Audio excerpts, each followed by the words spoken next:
على أهل الشام أن يتقوا الله عز وجل وأن يعودوا إلى الله، وبالأخص السوريين، لأن هناك منقبة لهم، بل إن هناك أمانة أنيطت بهم لهذه الأمة في آخر الزمن. هم المعنيون في آخر الزمن بتلك الأمانة التي أنيطت بهم من قبل رسول الله صلى الله عليه وآله وسلم. عليهم أن يعودوا إلى الله حتى يعود إليهم الخير، وبالتالي يعود الخير إلى الأمة كلها جمعاء. يقول النبي صلى الله عليه وآله وسلم كما في المسند وسنن الترمذي: إذا فسد أهل الشام فلا خير فيكم. إذا فسد أهل الشام فلا خير فيكم، يعني فلا خير فيكم في الذهاب إليها أو في البقاء فيها. إذا فسد أهل الشام فلا خير فيكم. لما أهل الشام؟ وبالأخص السوريين، بالأخص السوريين. لما؟ لأن النبي صلى الله عليه وآله وسلم بيّن أن الحروب إذا كثرت فإن نصر الأمة بإذن الله على يد الشاميين السوريين من دمشق.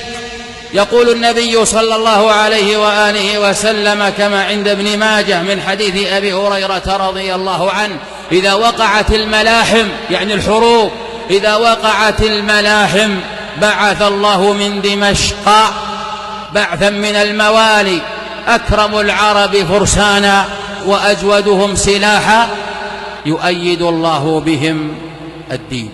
نعم، ألم يقل صلى الله عليه وآله وسلم عن الشام كما في المسند وسنن أبي داود: ألا وإن الإيمان حين تقع الفتن في الشام. وقال صلى الله عليه وآله وسلم كما في المسند وسنن الترمذي: قال صلى الله عليه وآله وسلم: طوبى للشام. لما؟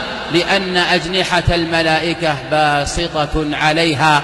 ألم يقل صلى الله عليه وآله وسلم كما عند أبي داود من حديث عبد الله بن حوالة: قال صلى الله عليه وآله وسلم: فإن الله تكفل لي بالشام وأهله. هكذا مجرد لا بد أن يعودوا إلى الله. ولذلك في الموطأ قال سلمان الفارسي رضي الله عنه لأبي الدرداء رضي الله عنه، قال عن الأرض المقدسة وهي في الشام، قال: إن الأرض المقدسة لا تقدس أهلها. إن الأرض المقدسة، يقول يا أبا الدرداء: إن الأرض المقدسة لا تقدس أهلها، إنما يقدس